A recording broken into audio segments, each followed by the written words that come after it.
श्री गणेशाय नमः, श्री सरस्वती नमः, श्री कृष्णाय नमः। देखिए, आज हम करण के ऊपर विचार करेंगे। करण क्या है? सूर्य से चंद्रमा जैसे जैसे 12-12 डिग्री के अंतर पर चलता है तो उसे एक तिथि कहते हैं, और सूर्य से चंद्रमा 6-6 डिग्री के अंतर पर चलता है तो उसे करण कहते हैं। अर्थात एक करण 6 डिग्री की होती है और 12 डिग्री का दिन रात 24 घंटे होते हैं। मतलब मोटे रूप में राउंड में यदि हम बात करें तो सूर्य से चंद्रमा 12 डिग्री आगे जाने में मोटे रूप में 12 डिग्री लेता है, और यदि आधा करें करण का 6 डिग्री तो आधा दिन हो जाता है। मतलब दिन का अर्थ है अहोरात्र का आधा। अहोरात्र का आधा का अर्थ क्या हुआ कि रात दिन मिलाकर 12 अंश, तो दिन के 6 अंश और रात के 6 अंश, मतलब एक तिथि में 2 करण हो जाते हैं। जैसे अमावस्या समाप्त हुई और प्रतिपदा प्रारंभ हुई, वहां से लगाकर 6 डिग्री तक, मतलब एक तिथि 60 घटी की होती है मोटे रूप में, तो 30 घटी तक हमारी करण रहेगी किंस्तुग्न। उसके बाद चलेगी बव। एक तिथि में ये 2 करण हो गई, बालव कोलव तेतिल घर वणिज विष्टि, बव बालव कोलव तेतिल घर वणिज विष्टि, बव बालव कोलव तेतिल घर वणिज विष्टि। और इधर हम जब अमावस्या के नजदीक पहुंचते हैं तो वहां ये क्रम टूट जाता है। चतुर्दशी की पूर्व की करण हो जाती है अमावस्या के पहले वाली। कृष्ण पक्ष की चतुर्दशी की पूर्व की करण तो हो गई विष्टि, और उसके बाद बवनी आएगी। चतुर्दशी की उत्तरार्ध की करण होगी शकुनी, अमावस्या की चतुष्पद और नाग, और शुक्ल पक्ष की किस्तुग्न। ये 4 करण जो है स्थिर करण है। शकुनी, चतुष्पद, नाग और किस्तुग्न ये स्थिर है। स्थिर का अर्थ है ये फिक्स जगह आती है। फिक्स जगह का अर्थ है कि कृष्ण पक्ष की चतुर्दशी के उत्तरार्ध में शकुनी आएगी, अमावस्या के पूर्वार्ध में चतुष्पद आएगी, अमावस्या के उत्तरार्ध में नाग आएगी, और शुक्ल पक्ष की प्रतिपदा में किंस्तुग्न आएगी। तो ये 4 करण स्थूल है, और बव बालव कोलव तेतिल घर वणिज और विष्टि ये 7 चल करण है जो पूरे महीने में भ्रमण करती हैं। अगर आपको करण का ज्ञान करना हो तो शुक्ल पक्ष की उत्तरार्ध की जो करण है वो बव होगी। उत्तरार्ध मतलब पहले के 30 घटी की तो हो गई किस्तुग्न, और बाद की 30 घटी की हो गई बव। उसके बाद द्वितीया में पूर्वार्ध की मतलब 30 घटी तक हो गई बालव, और फिर उत्तरार्ध की हो गई कोलव। ऐसे तेतिल घर, फिर वणिज विष्टि, बव बालव कोलव तेतिल, ऐसे एक एक तिथि में 2-2 करण होती हैं। यहाँ देखिए ये चित्र में समझाया गया है कि यहाँ पर जब हम बढ़ते हैं 0 डिग्री से आगे, 0 डिग्री से आगे बढ़ते हैं तो ये प्रतिपदा हुई, ये प्रतिपदा की कला हुई और इसमें 2 करण हो गई। फिर ये द्वितीया हुई, इसमें 2 करण हो गई। ये तृतीया हुई, इसमें 2 करण हो गई। ये चतुर्थी हुई, इसमें 2 करण हो गई। ऐसे ये तिथि की कला दर्शक और करण के ये आयत बना रखे हैं। तो इससे आप ये समझ सकते हैं कि एक तिथि में कैसे 2 करण होते हैं।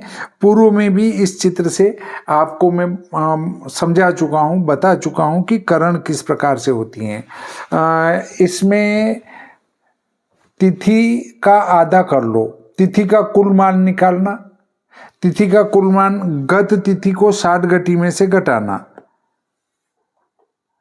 60 ऋण गत तिथि अंतर धन वर्तमान तिथि,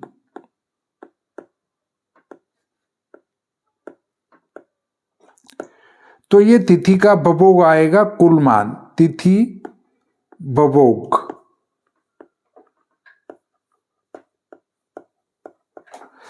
इसमें भागित 2 कर देंगे तो आधा हो जाएगा। पूर्व का करण और उत्तर का करण, मतलब आधा पूर्व का करण हो जाएगा, आधा बाद का करण हो जाएगा, पूर्व करण उत्तर करण। तो तिथि से कैसे आप करण को निकाल सकेंगे वो मैंने आपको बताया। अंश से भी इसको निकाल सकते हैं कि चंद्र स्पष्ट में से सूर्य स्पष्ट घटाएं और 6 का भाग लगा दें तो करण गत करण प्राप्त होती है, उससे एक अगली वर्तमान करण होती हैं और वर्तमान करण का जिस प्रकार से हम नक्षत्र का भुक्त भोग्य निकाल रहे थे उस प्रकार से हम करण का भी भुक्त भोग्य निकाल सकते हैं, जो कि पूर्व के नक्षत्र वाला जो अध्याय मैंने आपको बताया था उसमें भुक्त भोग्य निकालना बताया था, उसको आप देख सकते हैं। इसकी परिभाषा करें तो करण किसी भी तिथि के आधे भाग को कहा जाता है, तिथि के आधे भाग को करण कहते हैं। और चूंकि एक तिथि में 2 करण होते हैं इसलिए करण की अवधि लगभग 12 घंटे होती है। मैंने कहा था 30 घटी, 30 घटी मतलब 12 घंटे, और एक तिथि लगभग 24 घंटे की होती है। करणों की कुल संख्या 11 है, 7 तो स्थिर करण है, मैंने गिन के बताया था, 7 तो चल करण है और 4 स्थिर करण है। 7 आपको चल करण बताई, 4 स्थिर करण बताई। इस 7 और 4 11 कुल 11 करण होती है। ये करण बार बार पुनरावृत्ति करते रहते हैं, 11 ही करण पुनरावृत्ति नहीं करते हैं, 7 करण पुनरावृत्ति करते रहते हैं और 4 करण तो स्थिर बने रहते हैं। 11 करणों में से पहले 7 बहुत से विष्टि को चर संज्ञक कहा जाता है, क्योंकि ये 7 करण लगातार 8 बार पुनरावृत्ति होकर 56 करण बनाते हैं, जो कृष्ण पक्ष की द्वितीया के पूर्वार्ध से लेकर शुक्ल पक्ष की चतुर्दशी के पूर्वार्ध तक चलते हैं। अंतिम 4 करण शकुनी, चतुष्पद, नाग, किंस्तुग्न स्थिर संज्ञक हैं और ये एक चक्र में केवल एक बार ही आते हैं, एक बार आते हैं। ये किंस्तुग्न करण के बाद शुक्ल पक्ष की प्रतिपदा के उत्तरार्ध से पुनः पहला चर करण भव आरंभ होता है और यह क्रम चलता रहता है। ये करण निरंतर चलते रहते हैं। एक बार कृष्ण पक्ष की चतुर्दशी के उत्तरार्ध में शकुनी आएगा, अमावस्या की चतुष्पद और नाग हो गई, और शुक्ल पक्ष की प्रतिपदा की क्या हो गई, किंस्तुग्न। कुल 30 तिथि है, 30 तिथि में से 4 करण हो गई, मतलब 2 तिथि की करण हो गई, 2 तिथि की करण हो गई। इसका अर्थ हुआ कि 28 तिथि बची हैं। 28 तिथि का अर्थ है कि 56 करण बची हैं, मतलब 56 करण हैं और आप 7 चल करण है, वो 7 चल करण 56 बार चलती है। 7 चल करण 56 बार चलने का अर्थ है कि 56 में 7 का भाग लगाना। बार चलने का अर्थ नहीं कि गुणा कर दो, गुणा नहीं होगा, मतलब 7 करण को ऐसे एडजस्ट करो कि उस 56 हो जाए। तो 56 में 7 का भाग लगाएंगे तो 8 बार, मतलब एक महीने में प्रत्येक करण 8 बार आती है। एक पक्ष में कोई भी करण 4 बार आएगी और एक पक्ष में फिर कोई भी करण 4 बार आएगी। इस प्रकार से प्रत्येक करण एक महीने में 8 बार आ जाती हैं। अब देखिए, कर्णों के यहाँ नाम है बव, इसका स्वामी इंद्र है और ये चर संज्ञक हैं। बालव ब्रह्मा जी हैं, चर संज्ञक हैं। कोलव मित्र हैं, चर संज्ञक हैं। तेतिल सूर्य हैं, चर संज्ञक हैं। घर पृथ्वी हैं, चर संज्ञक हैं। वणिज लक्ष्मी हैं, चर संज्ञक हैं। विष्टि यानी भद्रा यम हैं और चर संज्ञक हैं। शकुनी कलियुग हैं, स्थिर संज्ञक हैं। चतुष्पद वृषभ हैं, स्थिर संज्ञक हैं। नाग सर्प हैं, स्थिर संज्ञक हैं। किस्तुग्न वायु हैं, स्थिर संज्ञक हैं। ये 4 करण स्थिर संज्ञक हैं और बाकी 7 करण ये चल संज्ञक हैं। अब देखिए इनमें से वर्जित जो करण हैं वो ये हैं।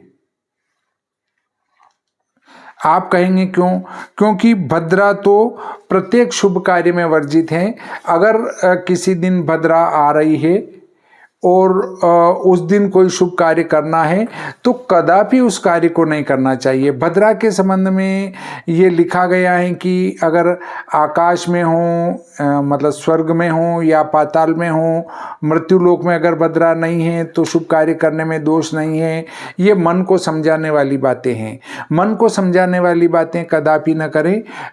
भद्रा का वास चाहे आकाश में हो अर्थात स्वर्ग में हो, मृत्युलोक में हो या फिर पाताल लोक में हो, फिर भी इसमें किसी प्रकार का कोई शुभ कार्य नहीं करना चाहिए। कभी कभी क्या होता है, पंचांगकर्ताओं के पास कार्य की अधिकता होती है और वो गलती से भद्रा में मुहूर्त लगा देते हैं। तो हम जो ज्योतिष का कार्य करते हैं उनको ये ध्यान रखना चाहिए कि कभी पंडित जी ने, पंचांगकर्ता ने भद्रा में तो मुहूर्त नहीं दे दिया है। अगर दे दिया है तो उसको अपने को नहीं करना चाहिए। परंतु इसका अर्थ ये नहीं कि और पंचांगकर्ता को कोई पता नहीं चलता है या उनको कुछ आता नहीं है। उनको सब कुछ आता है, पर कभी कभी कार्य की अधिकता में उनसे भद्रा में कोई मुहूर्त लग जाता है।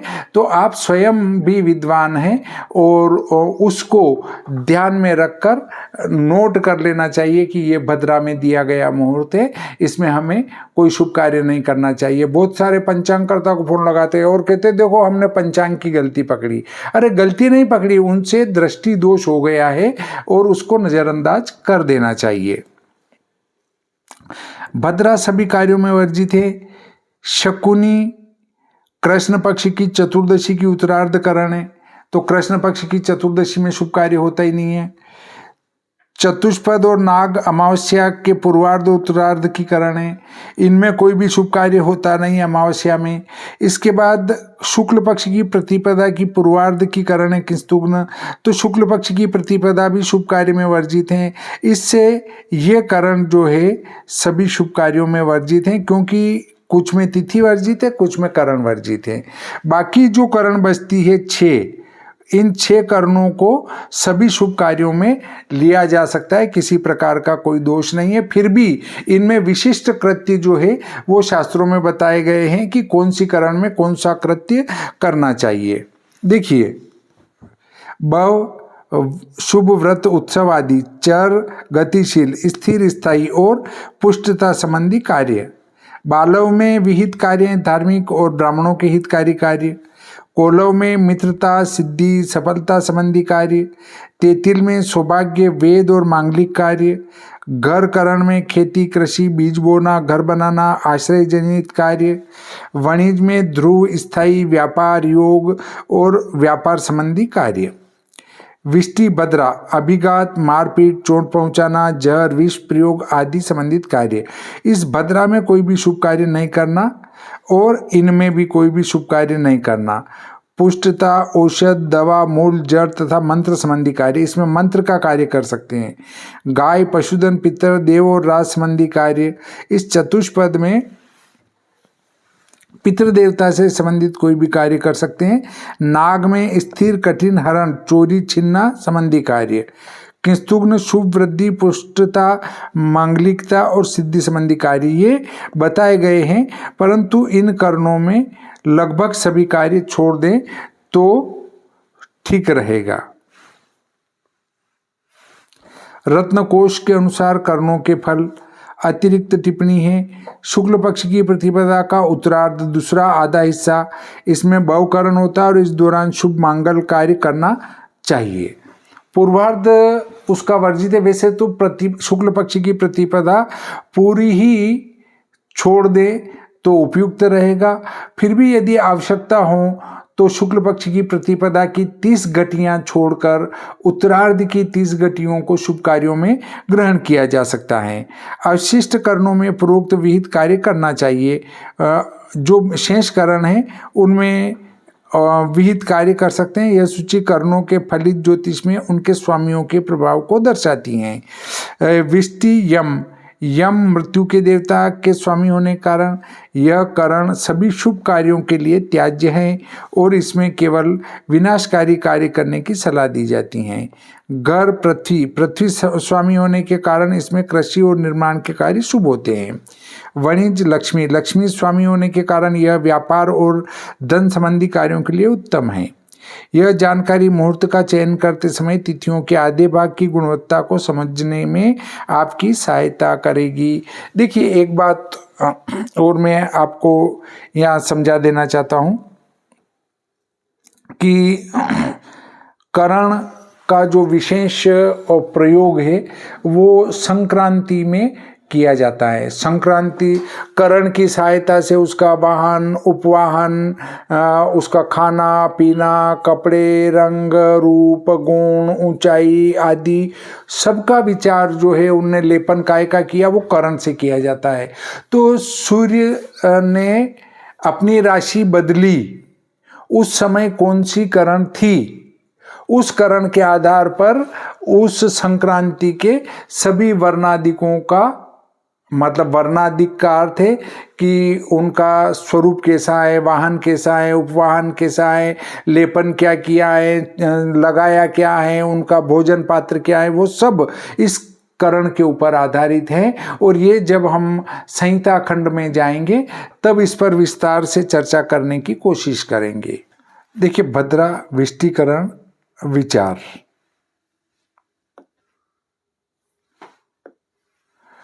भद्रा की परिभाषा और वर्जित कार्य। नाम विष्टिकरण का ही दूसरा नाम भद्रा है। विष्टिकरण का दूसरा नाम भद्रा है। इसको कल्याणी भी कहते हैं। 8 नाम है। इस पर मैंने एक पूर्व में वीडियो बना रखा है, भद्रा के 8 नाम या भद्रा विचार। ये आप सर्च करेंगे ज्योतिष समाधान में तो आपको मिल जाएगा। और भद्रा पर विस्तार से है उसमें विवरण। स्वामी भद्रा के स्वामी यम है। निषेध भद्रा में सभी शुभ कार्य वर्जित हैं। तिथि के अनुसार भद्रा की स्थिति शुक्ल पक्ष की अष्टमी और पूर्णिमा को पूर्वार्ध में भद्रा होती है, मतलब तिथि के पूर्वार्ध में, पूर्व के आधे भाग में। शुक्ल पक्ष की चतुर्थी और एकादशी को उत्तरार्ध में भद्रा होती है, अर्थात तिथि के उत्तर आधे भाग, अंतिम आधे भाग में होती हैं। और कृष्ण पक्ष के सप्तमी और चतुर्दशी को पूर्वार्ध में भद्रा होती हैं, आधे भाग में, पूर्व के आधे भाग में। और कृष्ण पक्ष के तीज और दशम को उत्तरार्ध में भद्रा होती है, अर्थात तिथि के बाद के आधे भाग में भद्रा होती हैं। इस प्रकार आप इस भद्रा के समय पर विचार करके कार्य करेंगे तो उत्तम रहेगा। भद्रा का मुख और यात्रा में त्याग। भद्रा का मुख कहाँ होता है और इसकी मुख पूछ गति ज्ञान के लिए तो हम फिर अलग से चर्चा करेंगे कि भद्रा का मुंह कहाँ होगा, पूछ कहाँ होगी, वो एक विस्तारित प्रकरण है। तो केवल भद्रा पर ही चर्चा का एक